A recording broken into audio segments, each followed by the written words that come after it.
what I've just said about regarding, to understanding or believing in the law of karma is very important, because sometimes, there is some. In fact, it's happening within with a lot of practitioners. When they're beginning become a Buddhist, they believe in all these karmas, and they're very concerned about that.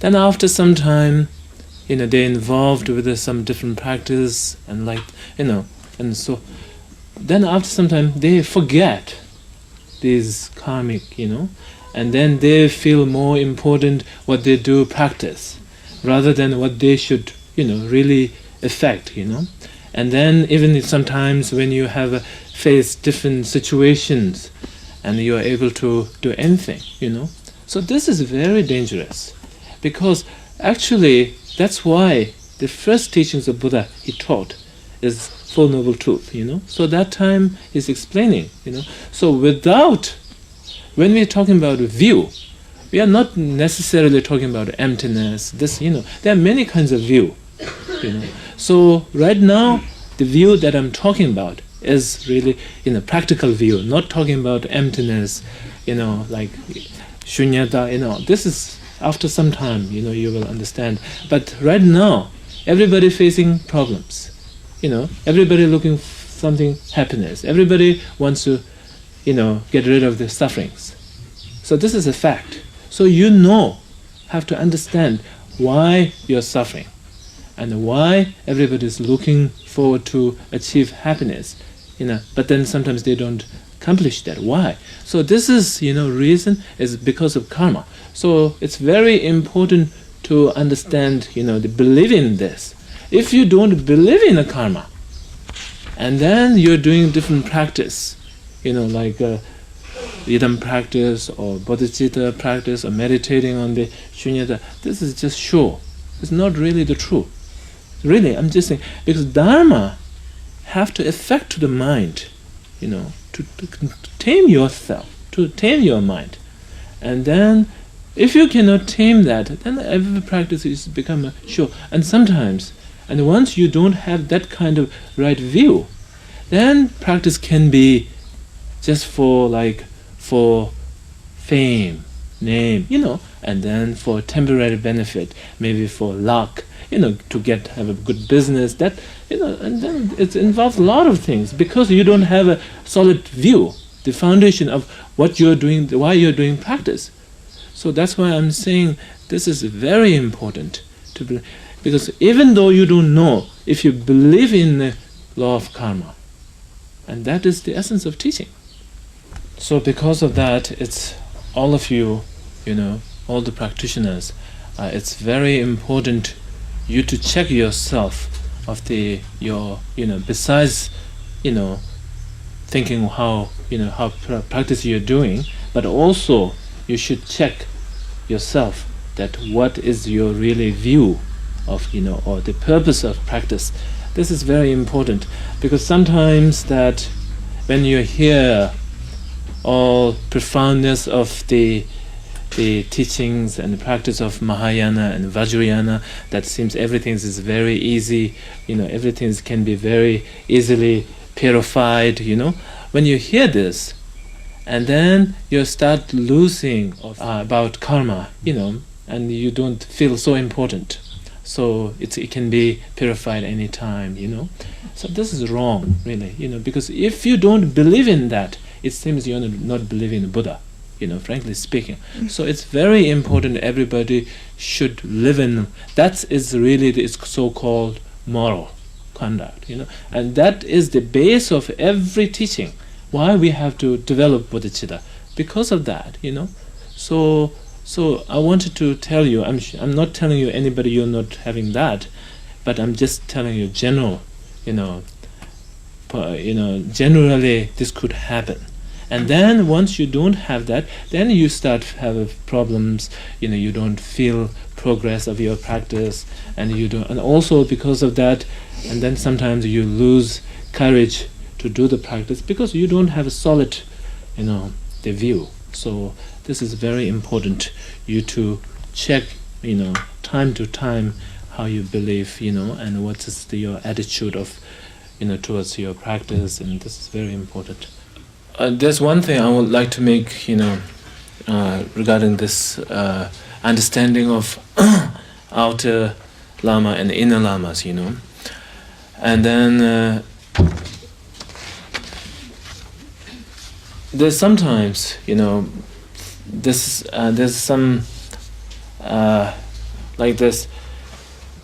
Some people, when they have, some kind of understanding, inside, and then they think that now I can manage myself, and then they start, they don't, feel like they need any more, guidance or teachers, so that they're forgetting, or they try to have a respect to the, your own, their own teacher. Or some people, they think like when their teacher pass away, then they think, now he's finished, nothing to do more, So this kind of relationship with the guru is not correct. Because actually, when you have a more understanding, I'm sorry to tell you that sometimes even some, who's doing retreat, I'm not telling you any of you who have done 3 years retreat, but some people who have done 3 years retreat, and they must have a respect to their retreat instructor, unless he's not, not qualified. But then I can see some people, after they coming out of retreat, then they don't have any respect to their retreat instructor. And they think they are equal, same. I've done 3 years retreat, he's done things. They feel that kind of, disrespect feeling.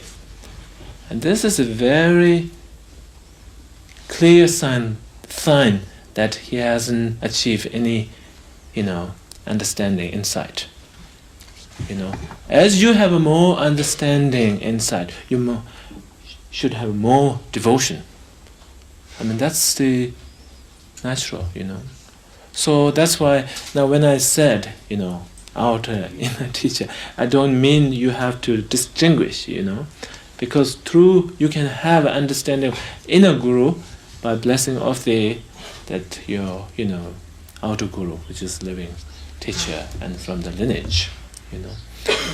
And like for example, the ordinary way of the having teacher, like when you're in school, so then you have a different teachers, every year that you pass different subject, different class, then you have a new teacher, but that's they have the quite different relationship to the guru that what we are talking about here, because I've noticed number of people they ask me that some their teacher when they guru they pass away, and that they think now they have to find some new guru, and which is maybe it is something to do with the cultural, because they have no background of the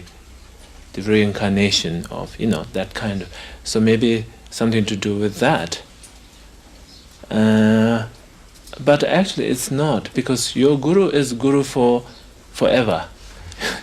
Whether he is living teacher, he's alive or not, but he is guru, And if you have enough, devotion and faith, and that should not be changed by whether he is alive or not, And then also, like just now what I said, sometimes people have a feeling that,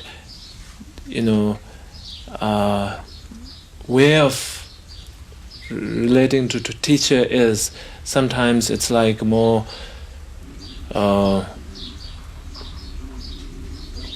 like I don't know whether it's a right example, like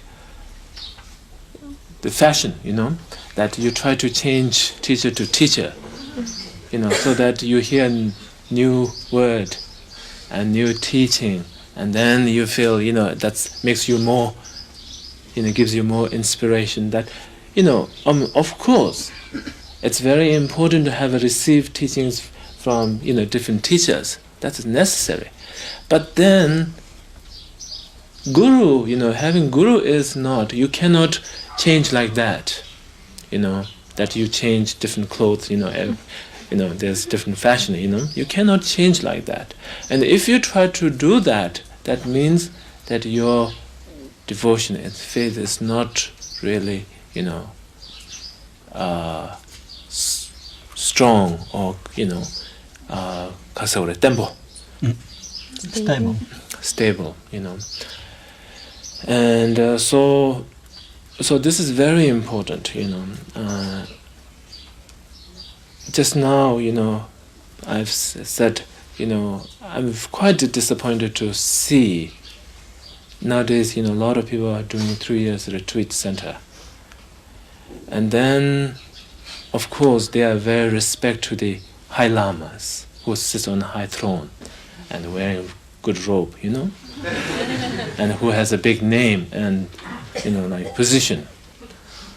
But then they try to treat very ordinary way for the instructors, retreat instructors. This is very bad, because actually, whether he is high lama or not, but as long as his retreat instructor means he is the one who is showing you the nature of mind. But then when they come out, and then they doesn't pay respect, that is very, I'm not talking, this is nothing to do with the Tibetan culture. This is just, the Dharma culture, And so this is very important, you to understand how to relate it. That's why there's, the particular teaching, what is the relationship between the, guru and the student. This is, it's important to learn.